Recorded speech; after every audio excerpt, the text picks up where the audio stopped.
The music you are hearing is locally controlled if it's too loud for you.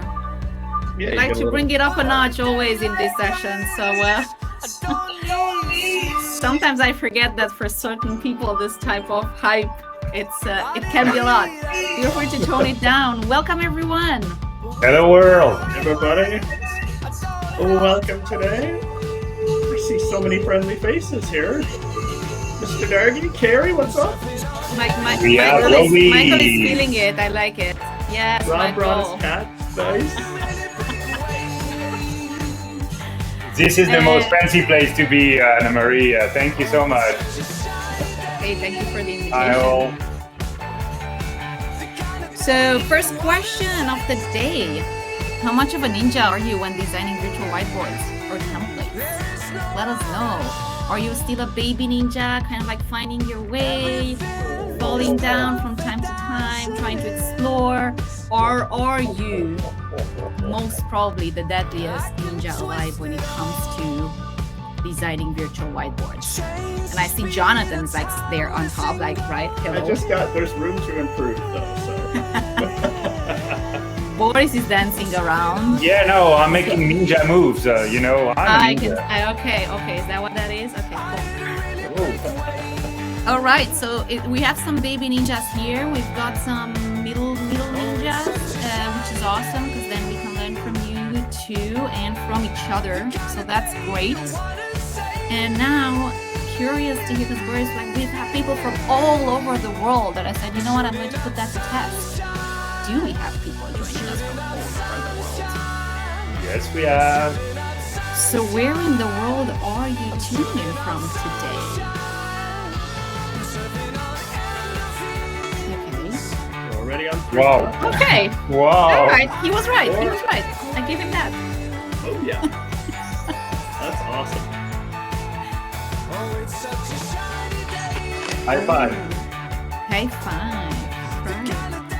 Let me kill the music here. Keep them stamps coming, everyone. And welcome to the first quarterback talk. Any football fans here? Wiggle a finger, give me a reaction, smile to the camera, do a bit of a dance. Okay, so. The Boris and John were already laughing about me because I have no clue about all the terms. I have a what they say, a cool name. So I have to, trust their word. If we haven't met yet, my name is Anne Maria. I am leading the Butter Community Project. I work at Butter. It's the tool that we're currently in, and doing a lot of collabs with Boris and John. Learned a ton from them already, and very, very excited to be offered the honor to open this cool series of events, a space where we're geeking out about building boards. And we talk about workshop engineering. Like, yes, how good does that sound? So that's what we have in store for you for the next hour. Super interactive session. Lots of ideas bouncing around, lots of Miro boards, of course. And looking forward to see what can the baby ninjas learn from the deadliest ninjas alive today. So I will briefly introduce our hosts. I don't think there's anyone here who doesn't know them, but in case there is, Jonathan White, wiggle a finger to camera, hello, is the founder of Hero Studio and brings over 20 years of experience as a lean management consultant. Over the past years, he has found his niche in facilitation, coaching, mentoring, remote collaboration by leveraging the online collaborative whiteboard platform Miro. Give me a thumbs up if you know Miro, you've been playing around with Miro, you know what it is. Yes. Okay, cool. He supports leaders, teams, and consultants by creating and facilitating interactive and collaborative experiences that inspire, excite audiences while delivering the outcomes they need. Woo! Well done, John. Thanks for being here. And the reason why we are all here today is Mr. Boris. Hello. Wiggle a finger to the camera. Boris is a strategist for the world of tomorrow and the founder of Interstellar. In 2015, he founded Interstellar, an independent innovation and collective intelligence agency dedicated to the digital transformation of blue chip companies such as Airbus, ADB, Credit Agricole, or Capgemini. He's been working with some pretty cool people there. He founded and chaired an endowment fund dedicated to ecological transitions, combining low-tech and digital innovation. And he's also a certified product design manager by the Ag Academy. He raised several great digital products to life for major companies. And yet another cool project raising today, the series of talks, Quarterback Talks. So thank you, everyone, for joining. Thanks for stamping your location. We do have folks. So I'm curious to know where Ramsha is. Ramsha, maybe drop us a message in the chat. Where are you tuning it from? What's that? What's that location? Is that an island? Where are you? And I'm passing the talking stick to Boris and John. The floor is yours. Ding, ding. This Thank is you it. so much. Come on, Johnny. How's it going, everybody? We are so stoked to get this Quarterback Talks kicked off with you all today. Boris, what was your inspiration for Quarterback Talks to get this up and rolling? And can you share a little bit about that with us?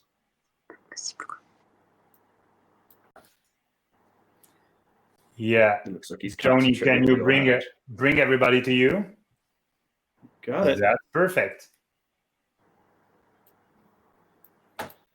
Wonderful. Yeah. So Boris, what was your inspiration for getting Quarterback Talks rolling?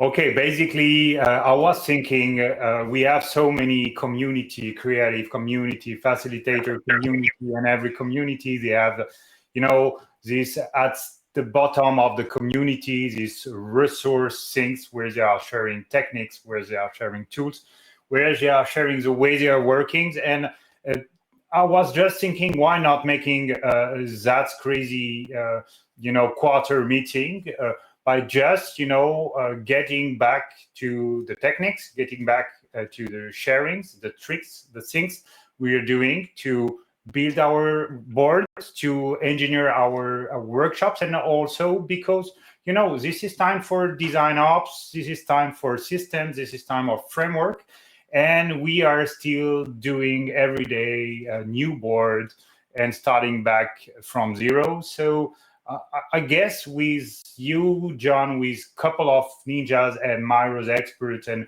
crazy people in the community, we have a crazy idea to work differently, and that was the idea. Why is it American football? Because at the beginning we were thinking about making a quarter talk because we have no time in the debate to do more. And then it was a quarter retrospective to see what we have done back. So the quarterback starts, and then my good friend Adrien, that's here, and that's the lead UX designer from Interstellar. He loved really the American football. He made a great, American football cards and so crazy graphic stuff. And then when I say this is quarterback tools and we will maybe have something about football, he was very crazy. And John was even more crazy than us. And then here we are with you, Jonathan Snap White. Snap is, That's me. Yeah, the ball you are giving to the quarterback that will, rocket sky you to the touchdown. So, John, that's the way to do it. Yours. Yes. So I actually used to play football as a younger person, and I was the quarterback of the team. And we won the provincial championship for Nova Scotia back in the day. So I was super stoked when invited to come and speak in Quarterback Talks. I love telling people about how we build Miro boards because I really believe that we're still in these early days of learning how to collaborate as effectively as possible with these whiteboards. When you have infinite space, getting your head wrapped around how to design experiences that get people to come in and contribute has been just a super passion of mine, and I still feel like we're learning every day. And then when I get to do great collaborations like this with Boris and with Anna Maria, and we combine the tech of something like Butter with Miro, magical, amazing things happen. So let's dig in a little bit to the presentation that I have prepared for us today. And thanks to the wonderful designer at Hero Studio, Hillary Jenkins helped us pull together this great little piece. We couldn't help ourselves but really dive into the football theme. So my talk here today is really getting that inspiration and the process by which we start to plan and get our boards built out. So let me take you quickly through what we have here today. I'm going to pull everybody to follow me here on the Miro board so that you can all go along. I'm also going to turn off cursors on my screen just so that that's not right in my way. And people, please feel free to keep throwing up those emojis as it goes through. It really gives me lots of inspiration as we go through. So Anna Maria did a really great intro for us, but Hero Studio, if you didn't know, we create basically bespoke Miro experiences. We focus primarily in Miro because that's the platform that we're the most comfortable with, that we can not only give advice on how to build great boards, but also how to facilitate them, how to administrate your account and things like that. As you can see from some of my stats here, I've just done tons of workshops over my career, and I had turned that into running remote collaborative workshops in Miro when I discovered that 5 years ago, thanks to my great colleague, Annie McLeod. And Annie McLeod, my great colleague, is a project management expert, and this first section is almost entirely dedicated to her. Because when we're thinking about building any board that we've got, we break it into two categories. You get your form, what it's supposed to do, and the outcomes you're supposed to get, and that's the function, and then the form is how it looks at the end of the day. So we always say at Hero when we're planning our boards that it's function over form. As much as we love making things look beautiful, it's got to get the job done primarily. So some of the things to think about when you're planning off that event, you got to know the time slot you've got, the length of your event, how many people are going to be showing up. From that, you can kind of drive out how many facilitators you might need. For the bigger events, you might only be able to handle so many people before you lose track of what's going on your board. You're running a couple of hundred people. Sometimes it helps to add a couple of facilitators to your list. You want to know your audience proficiency. Are they going to be technically savvy, or are you going in with someone who's going to be more technologically challenged? You want to keep your complexity down or jack it up if that's the case you want to go to. Are you doing a remote workshop, or is it in person or hybrid? Do you have interaction planned and activities? So you need breakout rooms. You're going to need synchronous versus asynchronous planning. You're going to have divergent and convergent thinking going from your design thinking toolbook. And then you want to consider accessibility and inclusivity. So you want to really gauge up your audience. Think about, is there going to be any language barriers? Are we going to have any cultural sensitivity around things? Are we going across different time zones? What discussion topics are we going to have? You want to think about all these things just in general planning. But the real first way, once we get these kind of key logistics out of the way, one of the first things we think about is drafting an agenda. And for this, and thank you again, Annie, for this, the 3 Ps has saved our bacon more times than I can mention. And this is the easiest way to get your workshop started, because if you cannot state your purpose and your payoff, then you got to rethink what you're going to be doing in this event. From there, the process, you can jot out the steps that you're going to go through. But, when you're in these early stages of thinking, that can be a really vague outline, just so that you kind of know generally what you're going to be tackling. Your agenda will refine, especially the process over time, but you should be able to spot out your purpose and your payoff as you're in your early stages. So something we wanted to do with this presentation today was to share with you, the 3 Ps that we developed for this quarterback talk. So we're going to do this a few times as I go through. We're going to show you our process for creating this football field experience, and then show you how we used our planning to get there. So the 3 Ps were first. So we wanted to share information with designers, facilitators, experience creators on how to engineer amazing experiences without wasting time.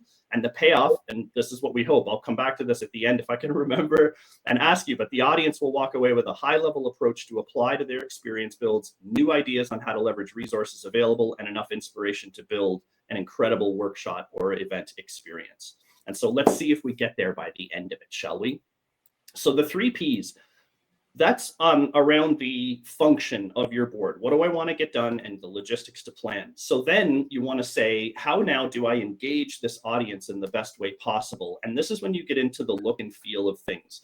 And here, one of the ways to break this down is you have to deal with your real world limitations. So for any project you run, not just these creations, you have limitations on time, on money, and on the quality the scope of what you're building. And usually when you're running on a project, you get to pick 2 of these, up to 2 as your priority, but you usually can't have all 3, because if something is going to be really, really great, you want to build it exactly what you like, you're either going to need a lot of time or some money to throw at it to get that done, right? So you got to sacrifice one to get the other 2. And so these are just the real world limitations we all face.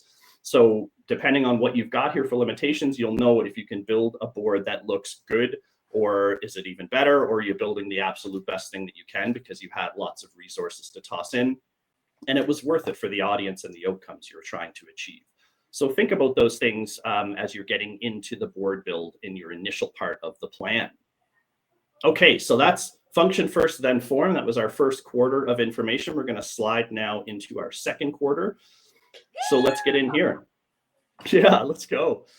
So the design story is what we think of next. We knew generally that we wanted to have this talk and share some information for you. So then how are we going to start to do it? Those were our next discussions, Hillary and I. So we start with the high-level themes and concepts, and make sure we have something that'll meet the payoff that we're going for. And we really wanted to get the audience engaged and interested in what we're showing, because if you think of the worst presentation you've ever seen, you just check right out of that. The information's got to be engaging. So here is the 9-point checklist that we use to kind of capture the theme that we're going for. So a central theme, what do we want to communicate or revoke?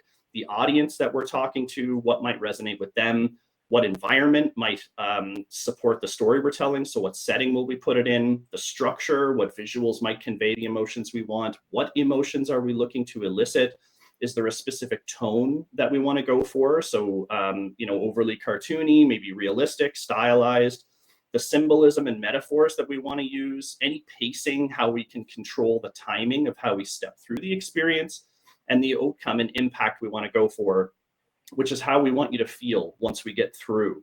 And over on the left, we've put the stickies that show, once again, our thinking when we got into this. So for the central theme, we wanted sports theme, football, playfulness, but also a little bit professional. For the audience, we knew it would be primarily facilitators, workshop builders, product owners, project managers. The setting, we wanted to be a football field. We got that one achieved. The structure, we wanted yard lines, hash marks, end zones, uprights. We thought about football helmets, pads, and players. They didn't quite make it in, but they are part of Boris's overall build for this experience, which is awesome. We wanted this to be friendly, encouraging, and informative. We wanted it to be stylized and abstract. We'll talk about the Bermuda Triangle in just a second. That's just a term we have coined here. But we wanted to have a feeling of moving the ball forward towards that touchdown. The pacing, we wanted 4 quarters in a game. So we have 4 sections of the field. And then for the outcome and impact, we were hoping that you'd walk away hopeful, inspired, and seeing light at the end of the tunnel, that you can build these kinds of experiences. Nice. So that's what we go through in terms of the theme. The next thing we kind of think about is the storytelling.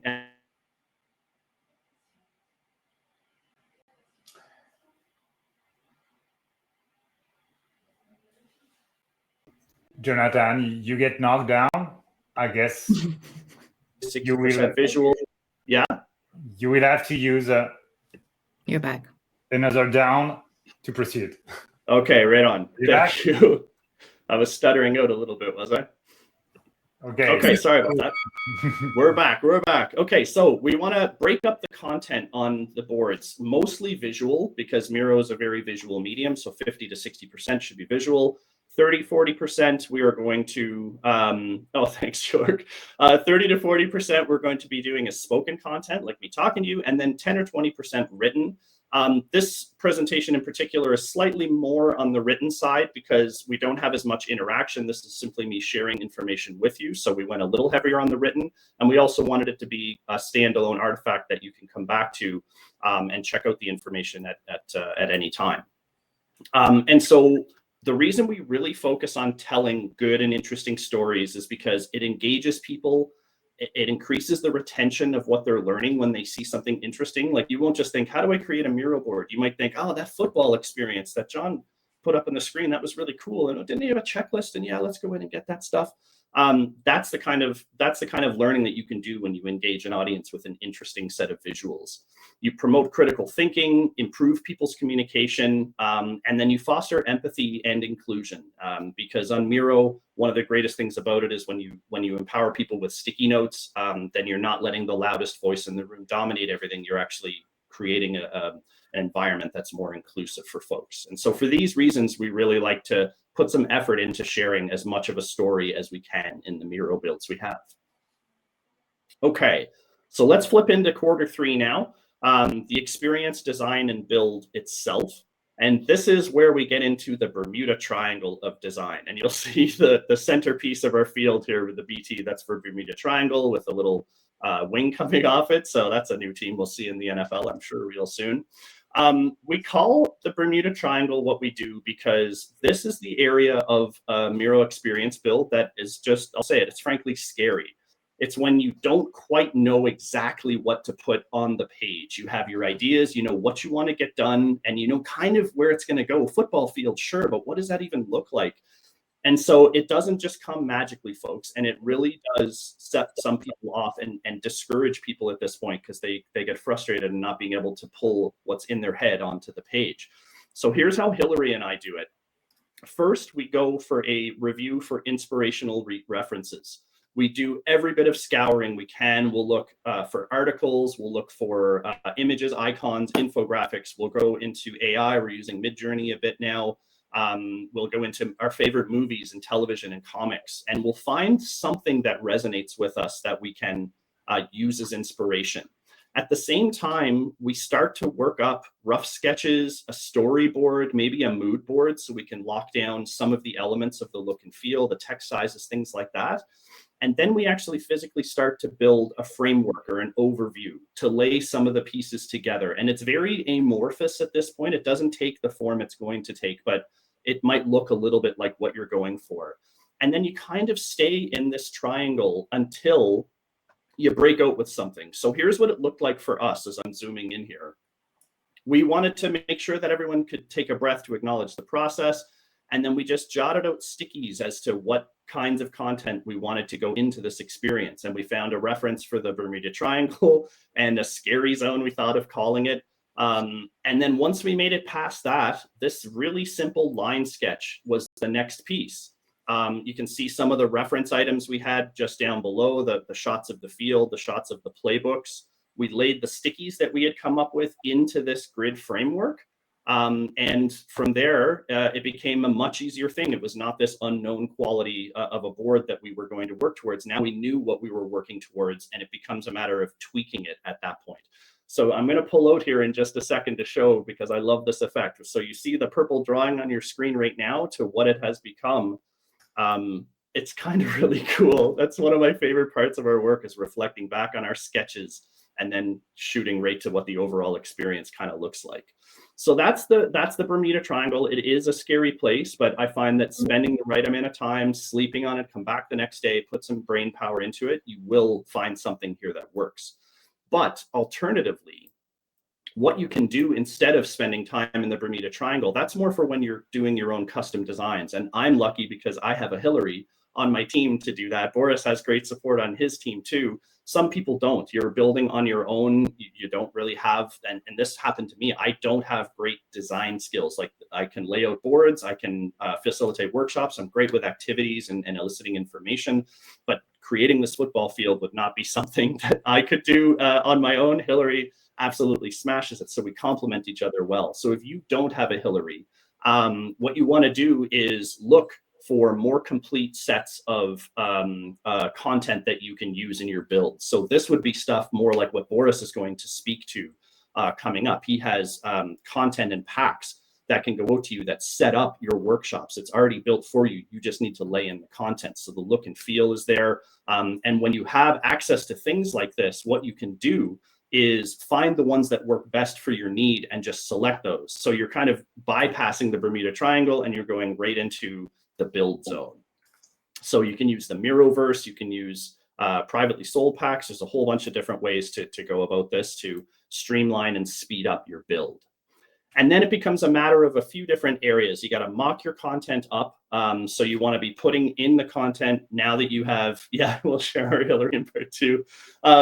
You'll want to start laying in your content. So my pro tip here, when you have more of your design built, you know what's going to go in, do the simple stuff, repeatable stuff first. So your welcome page, your icebreaker, your wrap up, your retrospective, if you have those elements, they don't change a bunch from workshop to workshop, except in how they look and fit within your experience. So when you get those in, it builds momentum. You start feeling like you're getting things done. Then you can start to get to the center stuff that might still be a little amorphous in your mind, but it'll start coming together once the other content is laid in place.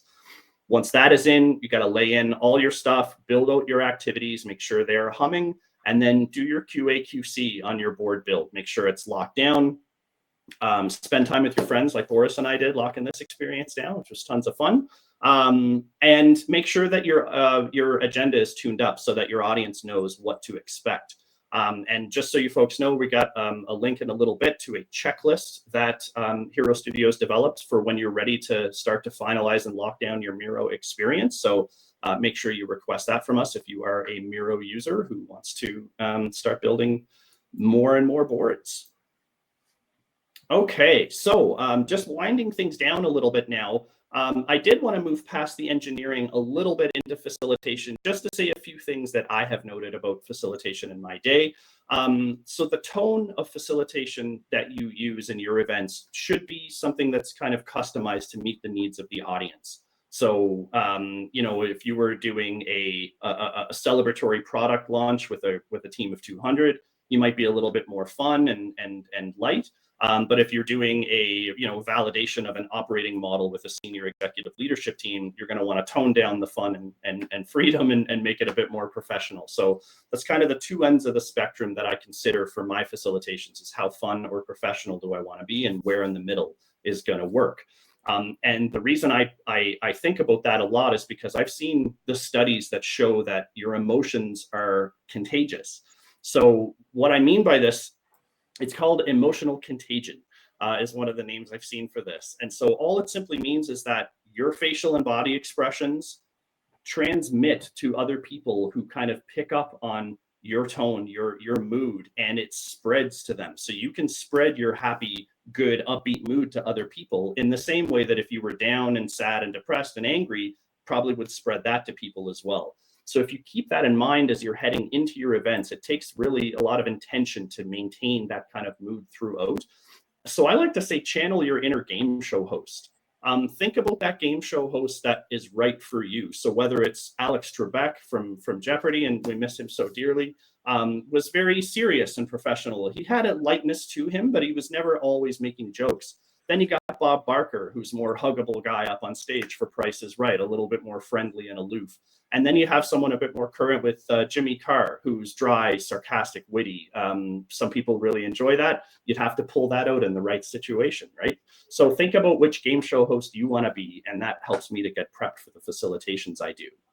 It's all very personal with the tweaking that you need to do. And I would say, as a pro tip here, is record yourself and watch back your events. As painful as that is for many people, including me, I don't love watching myself. It can be super embarrassing, but I know that I say too much, and I don't understand exactly how much until I go back and watch my events, and then I try and develop strategies to stop doing that. I would see, I just did it there. I will say that one of the best ways that I figured out to learn how to facilitate really effectively while things are maybe going wrong are some events that I host with my colleague, facilitator Rachel Davis. And we do a Miro board improv event. I've got a link for it on the left here, this little icon here. It links to our sign up page. In those events, we use improv tactics to get the audience to say that we should build something, and then we build a workshop on the fly based on what the audience feedback is. It's great because things always go wrong because we're doing things on the fly, but we recover, we push through, and we show people that perseverance is the right way to go when you're facilitating events. You can't just stop and quit. You got to keep pushing through even when things go all wrong.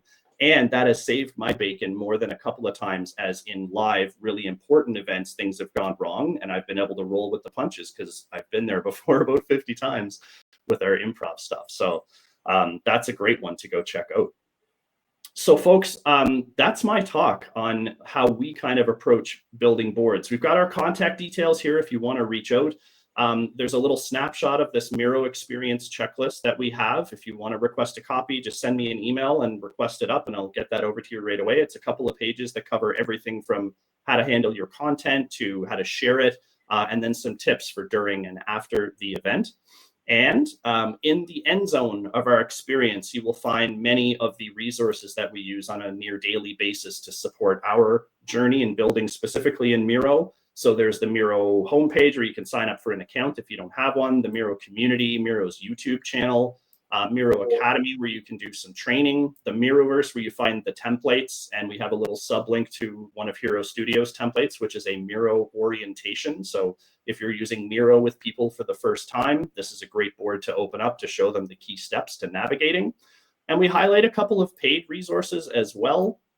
Miro resources and open source graphics, things that you can use, again, without being that amazing designer creating things from scratch. You can use a lot of these tools to really add to and bolster your experiences. And that's a lot of these. I mean, some of these are inside Miro, but there's so many great tools built right into Miro that you can use. It's incredible. So thank you so much for your time, everybody. Really appreciate you, and I want to hand it off to Boris right now. That's amazing, Jonathan. I don't remember having such a wonderful, feedback on experience since a long time. And I love the shape. I love your way of moving, the way of working, and I'm always surprised and amazed about, same brief, same tools, same ambition, same constraint being remote, and how many tons and tons of different way of, moving, getting on, finding a way to produce those learning or working or innovative experience online. And so that was my point, because we had this question a long time ago. I will, if you okay now, I will take the pack with me. Roosters, we are leaving the field, and we're getting in the hyperspace zone. Then during this, testimonial, I will just, remind what's, from already 10 years from now, we start to make templates for workshops. We're trying to make, beautiful way of working, amount innovation, amount, user research, amount, organization, about processes. So many ways, so many companies, and so many opportunities to work together and to use templates in the middle of the people to make them at work. So while I'll start to during my presentation, you found, even on the left or on the right side, a toolbox where you can, just share ID, you can, grab stickers, you can do whatever you want on the presentation. The time is yours, and I'll just start once upon a time, building real life workshops. Before we have the Miro, we had all this, paperworks to try to bring all the corporate participants at stake and collaborate and produce beautiful and meaningful deliverable to document and to deliver, a part of the innovation or a part of the product or a part of the strategy or part of, any things you can do collaboratively. We had the opportunity to work on with all this paperwork, but this paperwork was always tailor-made because, the branding, the color, the topic, the sprint, the brand sprint, the strategy sprint, the product sprint, the sprint everything. And then as we have this real life workshop, we have also to prepare. And then you found a couple of pictures of what, before the world of yesterday, we were working at Interstellar and Rocket Labs.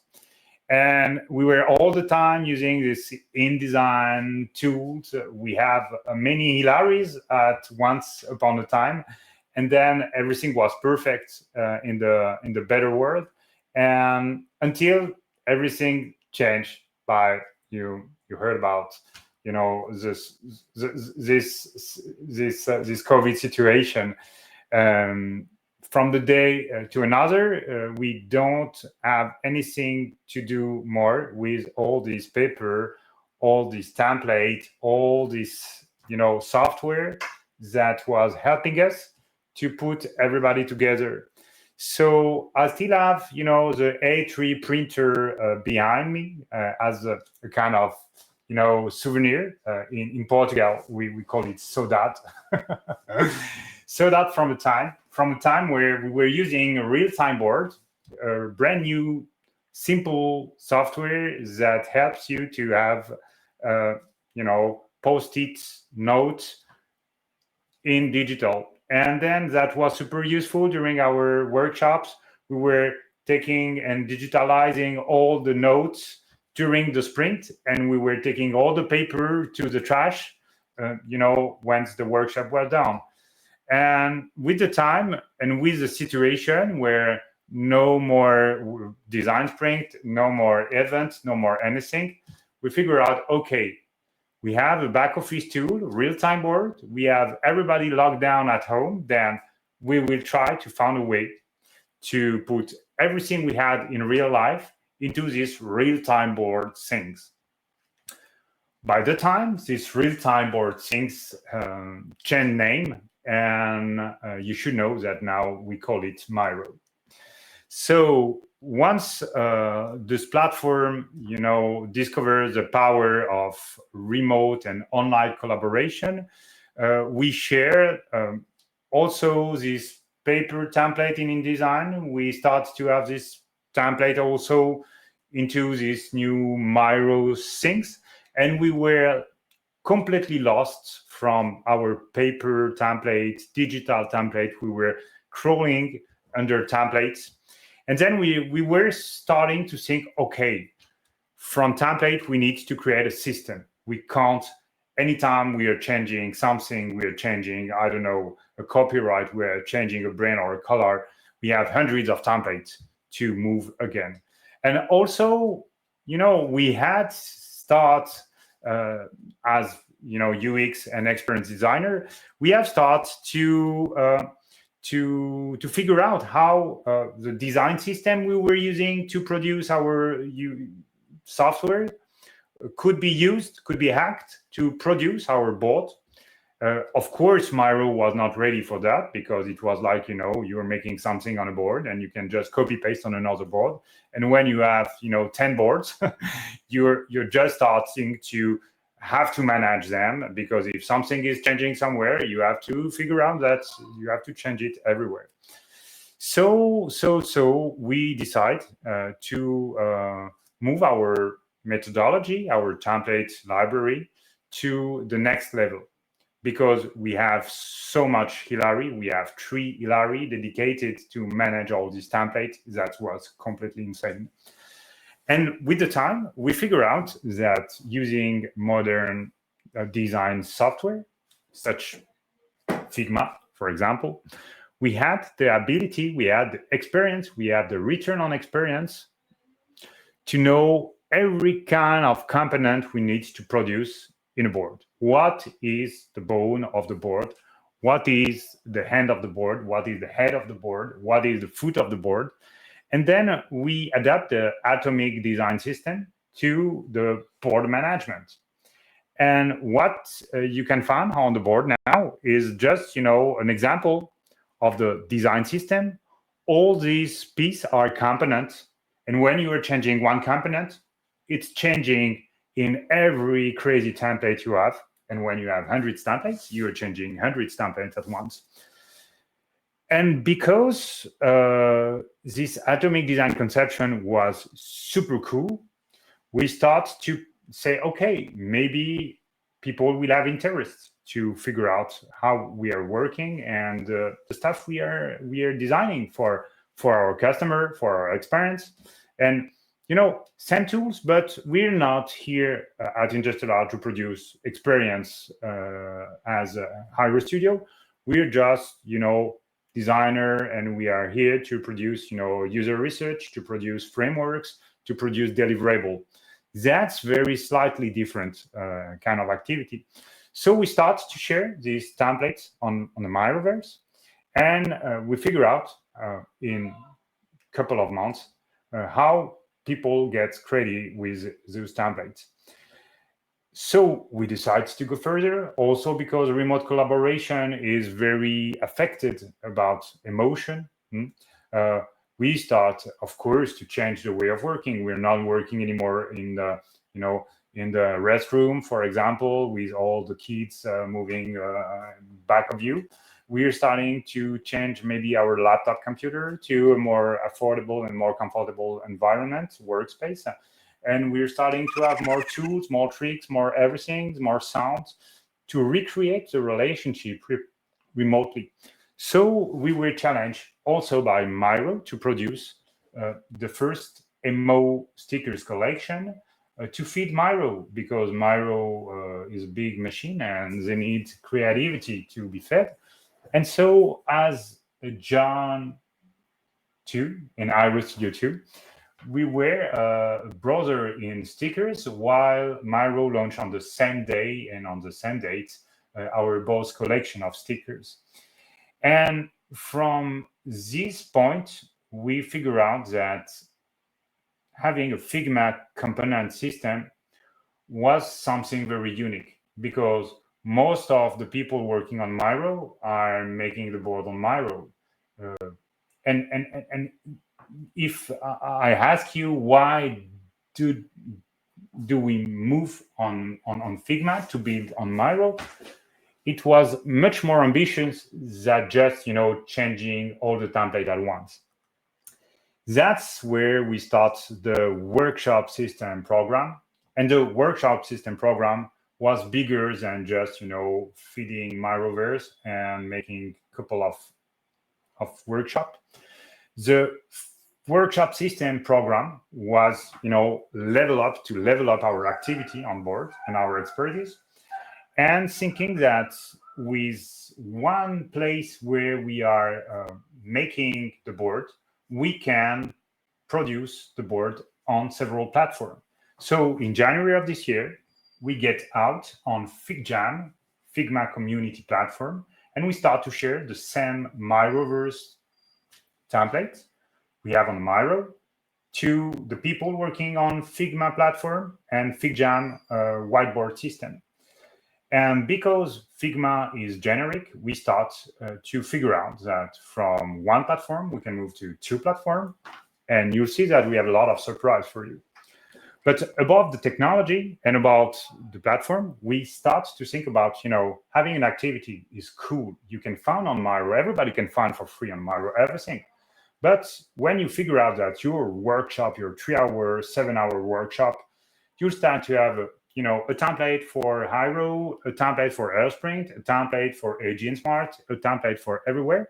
And at the end, that doesn't make a workshop because, it's a way of thinking, way of working, way of designing. And, you're just facing how I can engineer all this, inspiration to something consistent. So we start to figure out that, we had the activity level.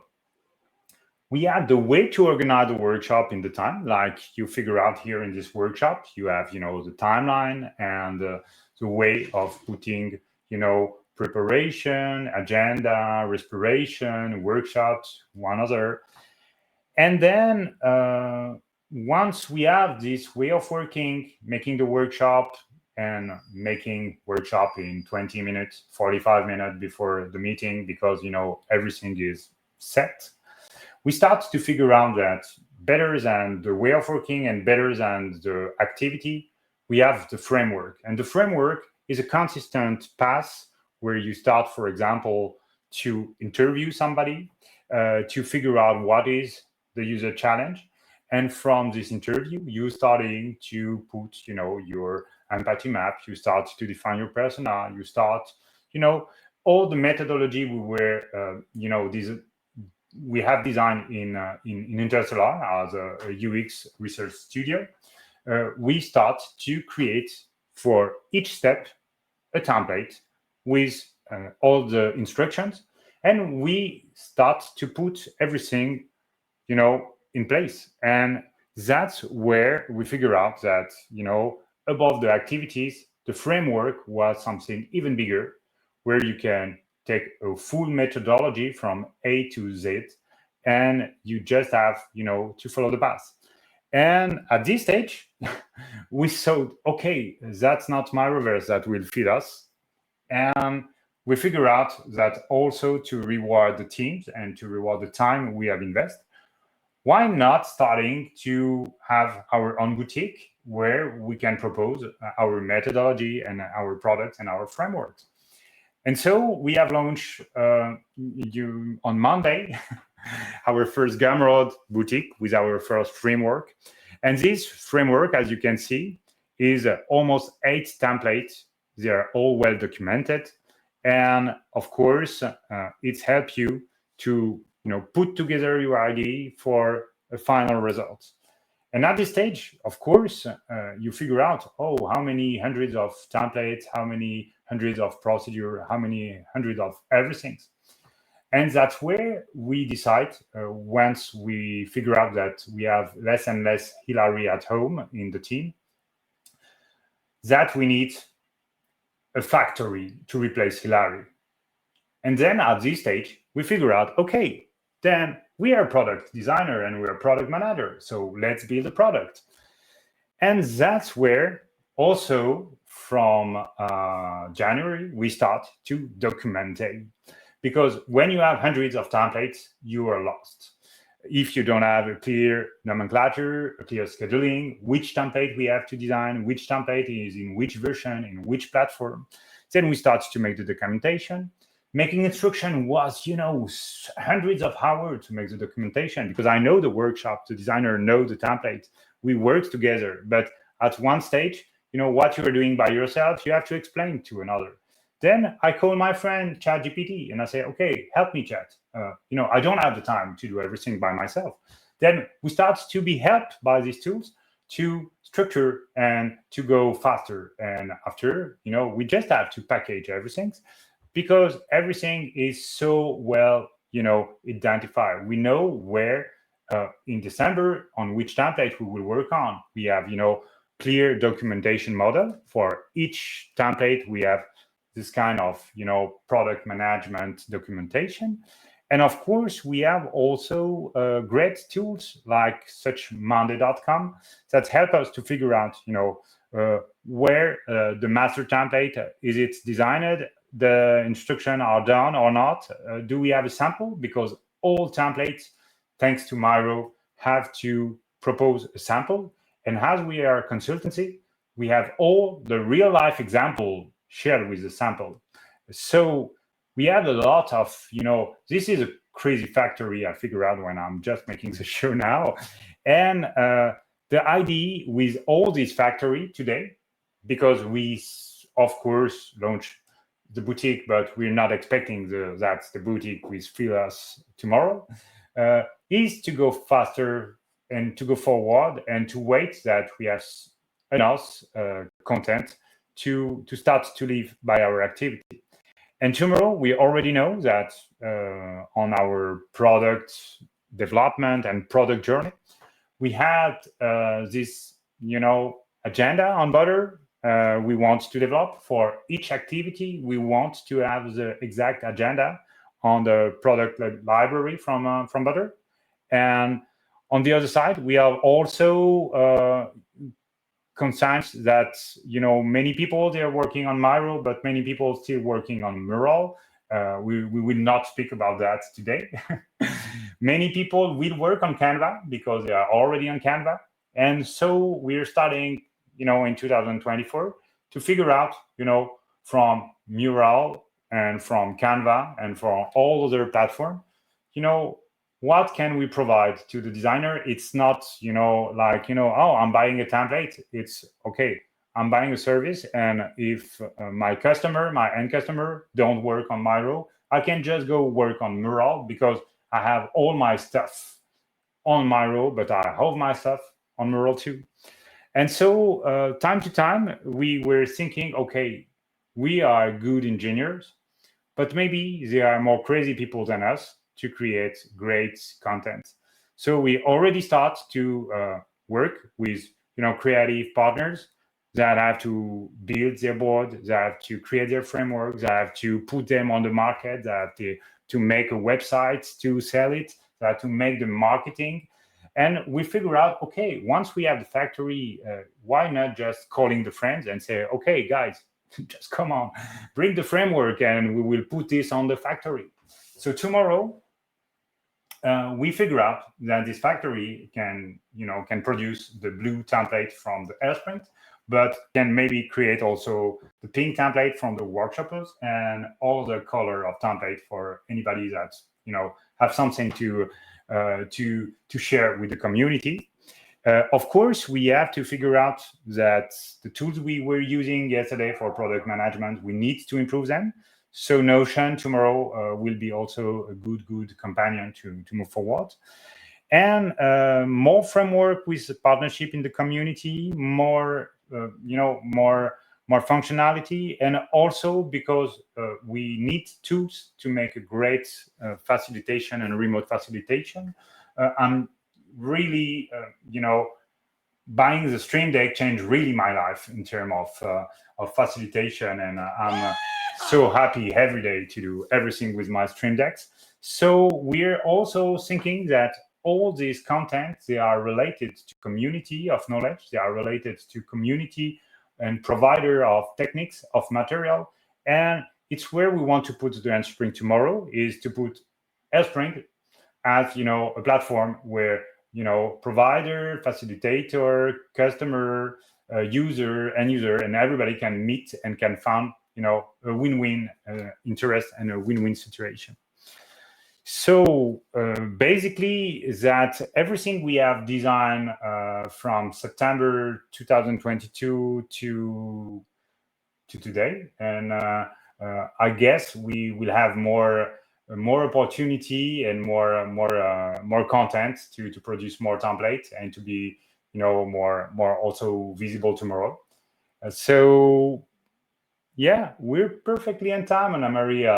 I'll give you back the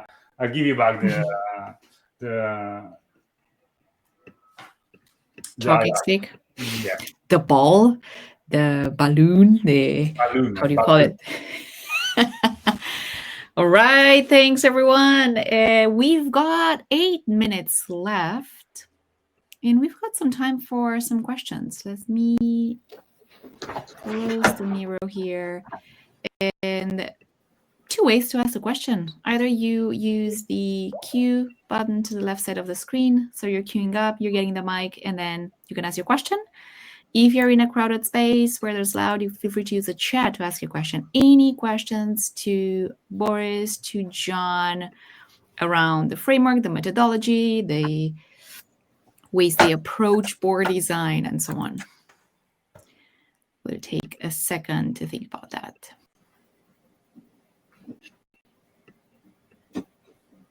Dun, dun. We explained it real well. Okay, keep in mind that by tomorrow you will receive all the links and all the board and all the recording of this session, so you can repeat and share with your friend with no limitation. We have a question in the chat asking how long to create and test a typical Miro experience. Ooh, that word "typical" is going to throw me here because it's in quotes. That's a Joni. That's a Joni question.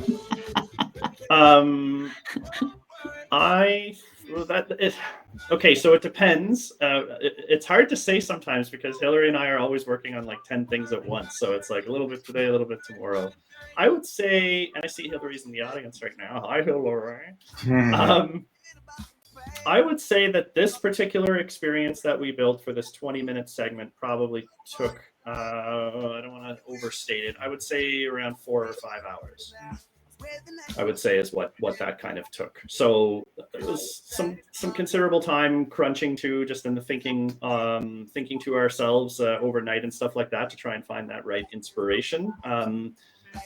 I mean, we try and use similar information from certain boards if we can, reuse what you can if it's pertinent to the workshop. So whether that's models, activities, or just basic content in like checklist format, that always helps to speed things along for our builds. Like one of the things we always do in every experience we create for our clients is the 4 steps of how to use Miro. We never assume that people know how to use Miro, so we teach them how to select objects and general moving around the board. We teach them how to undo and redo. We teach them how to edit objects, and we teach them how to zoom in and out.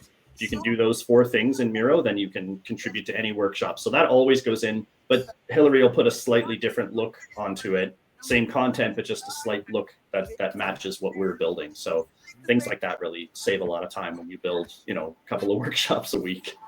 John, I will add something. It's also depending on the procedure you have put in place. For example, if you have to start from scratch without your Hilary, or if you met Hilary for the first time, of course, the first setup will be much more longer because you will have to find out, what is your languages, what are your components, what are your atom for making your board.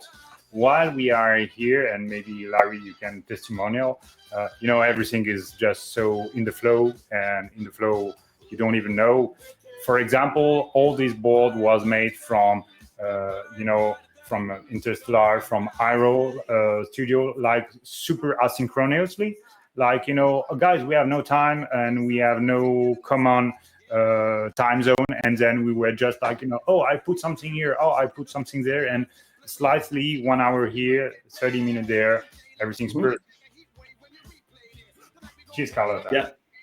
Yeah, it's definitely put together. I mean, once we saw the overall design concept we were going for, then Hillary and I knew what we were working towards. So yeah, that just opened up asynchronous collaboration between Boris and I. We check in, we peeked at our stuff. It all flowed, it all jived.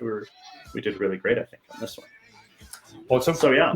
Keep in mind one last thing, just adapt your ambition, and I think the triangle is super cool because I was working 5 years into the automotive industries, and when I rise this company and Interstellar, everything is like oh, we have to produce 9 million car every year. No, but we are working in Interstellar in that way because I'm really crazy, and by the past I lose a lot of time investigating into engineering, into software engineering, design engineering, into product management. So maybe you can also find your way much more lightweight to go through this and find, just what's important and get focused on, what brings value to your workshops, to your customer, and, just don't lose yourself into making something perfect. Yeah, it definitely comes in waves. Like get it to your minimum viable product, then go back and then take a second pass if you have time and tweak and refine, and then take it back and do a third pass. It's really what time permits. You will be inspired by your own thing. Sometimes Hillary and I will be working on something and not quite know where to go, and then one of us will just put something crazy on the page, and it's like, oh, that just solved everything we needed, and then boom, it expands throughout like a fun virus. What does that sound like, Michael? Happy with the answers? Yep. 2 thumbs up. That's awesome. Thanks, Fergie. Cool. Anna, we've got the mic. Hello. Fabulous presentation. I'm obsessed. I saw that you included, when you talk about presentation types or situations that you're facilitating, you had in-person, online, and you had hybrid. And so I'm curious to know, have certain board features or design elements kind of popped out in solving those hybrid facilitation experiences? I think we're all always looking for inspiration. We've got 1 minute for this question, everyone. So feel free to condense it. Okay, I will start with the hybrid because I'm all the time facing the hybrid. And that was the core of the air sprint, where we were struggling between printing products and making digital products, and we were just crazy with that. So we figured out that having the instruction A4 ratio format and having the board and the A3 ratio format was very cool, because you can just with Miro export PDF and print it. So you can have the people that want to work with paperwork. We all the time have old person or people that are in group and they don't want to work on one computer, and everything was shaped. We decided the size of our template, and despite Joni feel a bit constrained into our scales of template, but based on the post-it notes, the regular post-it notes, and we built everything around the real life post-it notes for the sprint, thinking, okay, if we have to go hybrid, we will have product that will be super adaptable to be printed, and people can put the post-it note on it without feeling feeling stress. But my recommendation today is, of course, getting online, and even when you have hybrid people, is putting everybody behind one screen, because it's much more fast. But that's life, and that's customer choice. What's your experience, John, with the hybrid mode? Yeah, wherever possible, I try and drive everybody, even in the live room, to bring laptops so that we can all contribute in the one space that is Miro. That just the biggest issue I've seen is that the remote group gets left out of the live group's events, and so you have to work really hard to make sure that everything is happening in the space where the remote people can also contribute. So it's not a magic pill by any means, and this is a real quick answer for that question. But if you really push them towards using the tech across the board, live and remotely, then you can build the experiences and get everything in the same space. Yeah, that's usually my solution as well. I was just curious. Yeah. Like, oh yeah, we never use this if we know it's going to be hybrid, because it kind of works against what we're trying to do. So thanks. Yeah. Yeah, sure. Anna Maria, I guess we're out of time. We are out of time. Bing bong. Bing bong. There we go. Thanks, Boris and John, for all the great tips you've shared, the great examples as well of the board that we saw today. I have enabled the soundboard for everyone in the call, so we can hit those blows and whistles. You find that under the React button, second tab.